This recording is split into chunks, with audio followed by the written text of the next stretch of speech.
Hello students of class 9th। आज की इस क्लास में हम एक्सरसाइज 2.4 का क्वेश्चन नंबर 4 और 5 का सलूशन करने वाले हैं। उससे पहले आपसे सबसे मैं सॉरी बोलना चाहूँगा क्योंकि लास्ट टाइम मैंने कुछ 2 दिन वीडियो नहीं डाली क्योंकि उस वक्त थोड़ी तबीयत भी ख़राब थी और मैं किसी और चीज़ पे काम कर रहा था। वो आप सबके साथ शेयर करूँगा, लेकिन अभी थोड़ा टाइम है उसमें, ठीक है। सो आज ये पढ़ते हैं। और एक बात और बतानी कि अब नेक्स्ट टाइम से क्या होगा, जो भी एक्सरसाइज मैं कराऊंगा उसका फुल इंट्रोडक्शन और एक्सरसाइज दोनों एक ही वीडियो में आएगी। तो हो सकता है वीडियो 30 मिनट्स या 40-45 मिनट्स होगा, यानी कि थोड़ा लॉन्ग रहेगा, ठीक है। तो इस टाइप से आने वाली है। So let's start. Question 4, factorise. Factorise करना है। फैक्टराइज आप लोग क्लास 8 में भी पढ़ चुके हो, ठीक है। क्लास 8 में पढ़ा है, वैसे ही करते हैं। थोड़ा सा मैं रिवाइज करवा देता हूँ क्योंकि ये क्वाड्रेटिक है ना। हाईएस्ट डिग्री क्या है, वेरिएबल की हाईएस्ट डिग्री 2 है। दैट मीन्स ये पॉलिनोमियल हमारे किस टाइप के हैं, क्वाड्रेटिक पॉलिनोमियल है। अगर यहाँ पे 3 होता तो ये क्यूबिक हो जाता, ठीक है। अगर 4 होता तो बाई क्वाड्रेटिक, ठीक है। सो इस तरीके से चलता है। सो अब देखो इसको सॉल्व कैसे करेंगे, फैक्टराइज कैसे करेंगे। स्टेप फर्स्ट क्या है कि अगर एक्स स्क्वायर का कोई कोफिशिएंट है तो पहले आप कांस्टेंट टर्म में उसको मल्टीप्लाई कर लो, ठीक है। कोफिशिएंट ऑफ एक्स स्क्वायर, मैं देखिए यहाँ पे स्टेप भी लिखते जाऊँ, ठीक है। कि हालांकि आप लोग को आता है, मैं रिवाइज करवा रहा हूँ, बट जिन्हें नहीं आता उनके लिए मैं यहाँ पे स्टेप्स लिख दे रहा हूँ, ठीक है। स्टेप फर्स्ट क्या है, coefficient of x square multiplied by constant, ठीक है। तो यहाँ पे कोफिशिएंट क्या है, मैं देखो यहाँ पे नीचे रेफर कर रहा हूँ आप लोग को ताकि एकदम अच्छे से समझ में आए। कोफिशिएंट ऑफ एक्स स्क्वायर हमारा 12, कांस्टेंट टर्म है 1, मल्टीप्लाई कर दिया, हमें आ गया क्या, 12 मिल गया, 12 मिला। अब इस 12 का क्या करना है, आपको इस 12 के ऐसे 2 फैक्टर निकालने हैं कि प्लस या माइनस करने पे हमें 7 मिलना चाहिए, ठीक है। हमें -7 मिलना चाहिए, ठीक है। सो यहाँ पे हम 12x स्क्वायर वैसे का वैसे लिखेंगे, +1 आपका वैसे का वैसे लिखा जाएगा।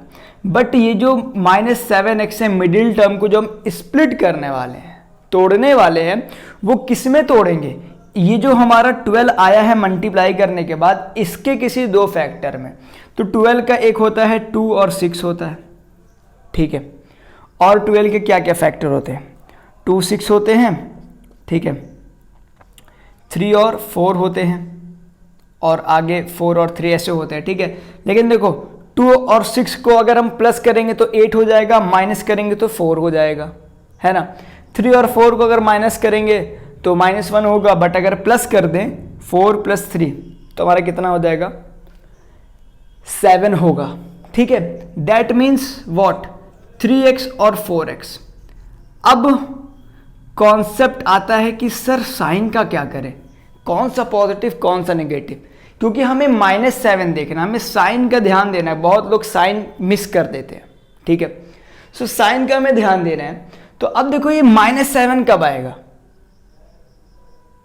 कोई भी हमारा नंबर होता है माइनस साइन क्यों लगा रहता है कि जब हम उसका जो ऑपरेशन करते हैं, या माइनस करें या प्लस करें, तो हम उसमें बड़ी साइन, बड़े नंबर का जो भी नंबर होता है वो हमारे आंसर के साथ होता है। यहां पे हमारा आंसर -7 है, दैट मीन्स 4 के साथ तो माइनस रहेगा ही रहेगा, 4 के साथ माइनस तो रहेगा ही, क्योंकि बड़े नंबर के साथ जो साइन होती है वही तो जो हम सॉल्व करते हैं उसके साथ वही नंबर होता है। तो 3 और 4 में से 4 बड़ा, तो इसके साथ तो माइनस रहेगा ही। अब 3 के साथ क्या रहेगा, तो ये बहुत सिंपल है, अगर आप प्लस रखोगे तो प्लस इंटू माइनस माइनस, और आंसर हो जाएगा -1, जो कि हमें नहीं चाहिए, हमें चाहिए -7। दैट मीन्स अगर हम प्लस नहीं रखेंगे तो हमें माइनस रखना पड़ेगा, ठीक है। तो अब देखो माइनस इंटू माइनस प्लस, 4 + 3 हो जाएगा 7, और बड़ा नंबर है 4, और 4 के साथ माइनस, तो -7। क्लियर, आई होप क्लियर हो गया होगा। नहीं हुआ है तो कोई मतलब बात नहीं है, ये वाला भी करेंगे, आप फिर करिएगा, नहीं समझ में आएगा कमेंट करना, मैं बताऊंगा, ठीक है। सो सेकेंड स्टेप में हमने क्या किया, हमने स्प्लिट द मिडिल टर्म को हमने स्प्लिट कर दिया, स्प्लिट द मिडिल टर्म, ठीक है। कैसे ये स्प्लिट किया वो आपको बताया, ठीक है। फर्स्ट मल्टीप्लाई करना है। नेक्स्ट अब कॉमन क्या मिल रहा है 12। अब आपको ये पोर्शन देखना, ये पोर्शन देखना है, आपको कॉमन क्या मिल रहा है 12x² और 3x में। कॉमन मतलब पता है ना कि जो एक ऐसा कोई नंबर जो दोनों में हो, ठीक है, कॉमन हो, एक जैसा हो। इसमें x² है, इसमें पहले हम वेरिएबल चेक करते हैं। इसमें x² है, इसमें x है, दैट मीन्स एक x कॉमन है। इसमें 2x है, x इंटू एक्स x², और इसमें एक x है, दैट मीन्स एक x तो बाहर आएगा ही आएगा, ठीक है, एक x आएगा। अब हम अगर बात करें नंबर का तो 12 और 3 में कॉमन क्या है 3 है कि नहीं, क्योंकि 3 अपने टेबल में तो आता ही आता है और 3 के टेबल में 12 भी आता है, तो हमारा 3x क्या हो जाएगा, कॉमन हो जाएगा। तो अब 3x यहां से बाहर निकल गया तो ब्रैकेट में क्या बचेगा 3 4 12, और क्योंकि एक x यहां से यहाँ पे तो 2 है ना, तो एक तो गया, तो एक गया, दैट मीन्स एक बचा रहेगा, फिर माइनस। अब ये माइनस है तो 3x यहां से पूरा का पूरा निकल गया है, तो यहां पे हो जाएगा 1, ठीक है। अब देखो जब एक ब्रैकेट हम यहां पे ले आते हैं तो हमें ये दोनों ब्रैकेट सेम करना पड़ता है। यहां -4x है, +1 है, बट हमारे ब्रैकेट में हमें चाहिए +4x -1 चाहिए, ठीक है। दैट मीन्स कि ब्रैकेट के अंदर 4x पॉजिटिव चाहिए, 1 नेगेटिव चाहिए, बट हमारे ऊपर उल्टा है, 4x नेगेटिव है और 1 पॉजिटिव है।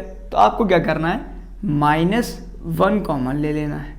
-1 कॉमन लोगे तो अंदर 4x बच जाएगा और यहाँ पे -1 बच जाएगा। नहीं समझ में आया तो ऐसे समझो कि अगर -1 अंदर जाएगा तो -1 इंटू 4x -4x और -1 इंटू -1 +1, ठीक है। तो अब क्या होगा, एक तो हमारा आ गया कि ये दोनों जो कॉमन है वो आ गया 4x -1, और एक आ गया जो हमारा बाहर है 3x -1, ठीक है। एक कॉमन वाला हमने ये लिख लिया और जो हमने बाहर निकाला वो इधर लिख लिया, तो यही हमारा क्या हो गया फैक्टराइज, ठीक है। तो आपको ये आई होप कि समझ में आया होगा। गर्मी भी बहुत हो रही है बट मैं आगे बताऊंगा, ठीक है। तो इस तरीके से करना है आपको। मैंने इसमें कॉन्सेप्ट समझाया। अब देखिए ये वाला मैं कैसे आपको लग रहा होगा ना कि कितना बड़ी मेहनत करना है या ये वो करना है, ऐसा कुछ नहीं है। इधर देखो, जब आपको मैंने इतना टाइम इसलिए लग गया ना क्योंकि मैं समझा के कर रहा था कि कहाँ से क्या करना है। अब जो इधर समझाया ना, अगर अपने कॉन्सेप्ट को इधर लगाओ तो 2 मिनट में आ जाएगा। क्या फर्स्ट स्टेप क्या है, हमें x² के कोफिशिएंट को इसमें मल्टीप्लाई करना है, दैट मीन्स 2 इंटू 3 कितना आ गया 6। अब 6 को हमें ऐसे टर्म में स्प्लिट करना है कि प्लस या माइनस करने पर 7 आना चाहिए। तो कैसे करेंगे, फर्स्ट है 1 और 6 भी तो है ना, 1 और 6, 1 भी फैक्टर है 6 का और 6 भी फैक्टर है 6 का। तो अब क्या हो जाएगा 2x² plus 1x means x और प्लस 6x और प्लस 3। हो गया कि नहीं हो गया, सिंपल था कि नहीं था।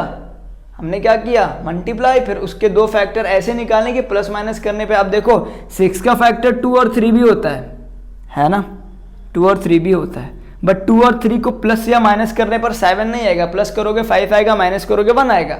बट 1 और 6 ऐसे फैक्टर हैं कि प्लस करने पर हमें ये मिडिल टर्म मिल रहा है। ये मेन चीज है कि प्लस करने पर मिडिल टर्म मिलना चाहिए, ठीक है। और क्योंकि ये पॉजिटिव था दैट मीन्स हमने सब पॉजिटिव कर दिया, सिंपल। अब इसमें से कॉमन वेरिएबल ही कॉमन मिल रहा है, x मिल रहा है कॉमन, क्योंकि ये 2 इसमें है बट इसमें कोई नंबर नहीं है, दैट मीन्स x बाहर आ गया तो अंदर क्या बचेगा 2x बच जाएगा, क्योंकि 2 हमने कॉमन लिया नहीं है। 2x था, 2 में से 1 बाहर गया तो 1 अंदर बचेगा, और इधर 1 ही था, हम ये देखना है और ये देखना है। इधर 1 ही था तो ये बाहर आ गया, दैट मीन्स यहाँ 1 बचा।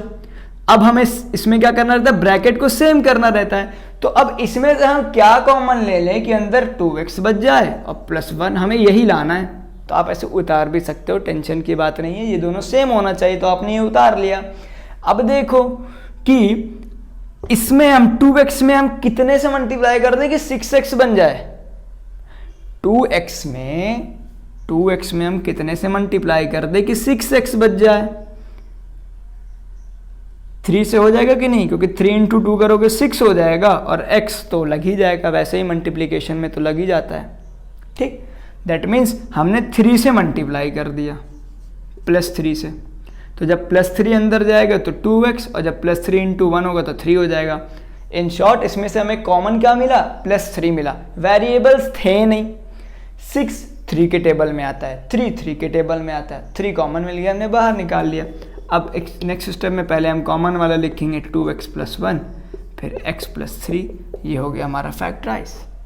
ठीक है, आई होप कि आपको समझ में आया। नहीं आया तो एक बार आप रिवाइंड करो, पीछे करो, वीडियो को देखो और पॉज करो भी, नेक्स्ट क्वेश्चन भी समझाऊंगा। ठीक है स्टूडेंट, ये हमारा क्वेश्चन नंबर 5 है।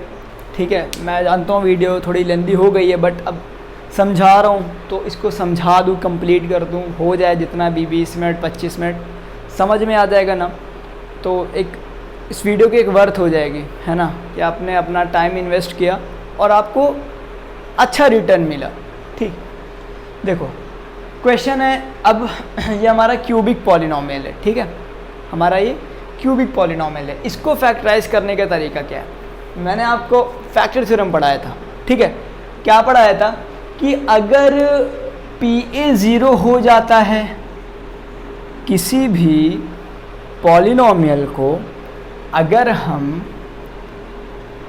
कोई लीनियर पॉलिनोमियल से डिवाइड करते हैं, अगर उसमें PA 0 हो जा रहा है, ठीक है, A हमारा है क्या? A बेसिकली एक कोई रियल नंबर है। ठीक है,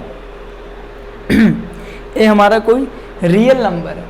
तो अगर कोई पॉलिनोमियल दिया है, इसमें हम कोई रियल नंबर रखेंगे, अगर PA की वैल्यू 0 हो जाएगी, that means x - a is a factor of px। ये मैं अभी मिटा नहीं रहा हूँ, अभी लिखा रहूँगा, जब इसको कर लूँगा ना ताकि आप लोग को समझ में आए। ठीक है, यहाँ पे देखो, यहाँ पे हमें px कितना, पॉलिनोमियल कितना दिया है? x³ - 2x² - x + 2। ठीक है, तो हमें यहाँ पे अपने से कुछ वैल्यूज़ रख के देखनी पड़ेगी कि PA हमारा कब 0 आता है।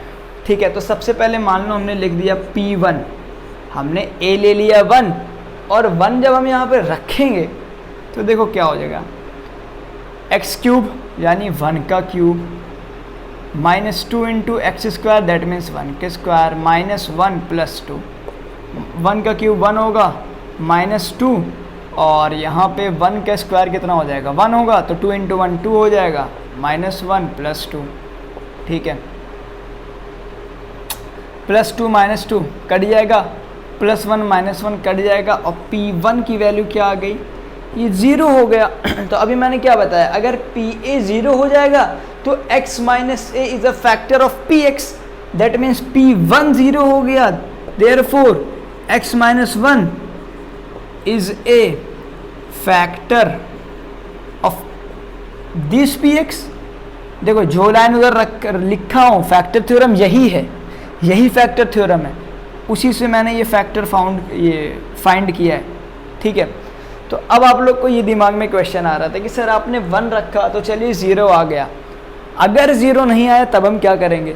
तो हम 2 रखेंगे, तब हम 3 रखेंगे। तो सर कितना रखेंगे? नंबर तो बहुत सारे हैं, हम कैसे रखेंगे? तो इसका तरीका क्या है कि अगर x³ है, दैट मीन्स अगर हमारा यहाँ पे जो हाईएस्ट पावर वाला वेरिएबल, अगर उसका कोफिशिएंट 1 है, और कांस्टेंट, अगर देखो अगर कोई जो हाईएस्ट पावर का वेरिएबल है, अगर उसका कोफिशिएंट 1 है, तो हम कांस्टेंट के फैक्टर फाइंड करते हैं।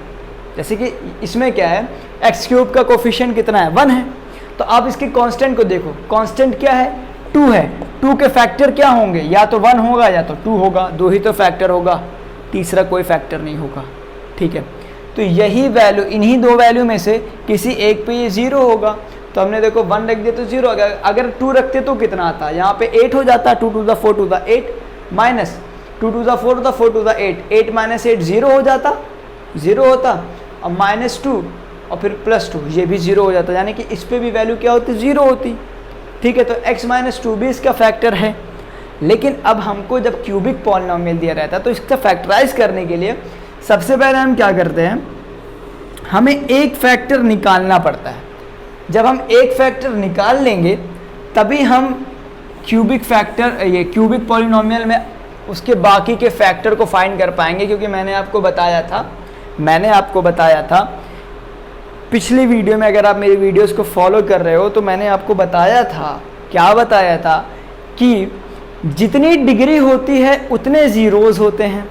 आपको बताया है जब ज़ीरोज़ ऑफ पॉलिनोमियल पढ़ा रहा था स्टार्टिंग में, कि अगर लीनियर है तो उसके एक ज़ीरो होंगे, क्वाड्रेटिक है तो दो होंगे, क्यूबिक है तो तीन होंगे।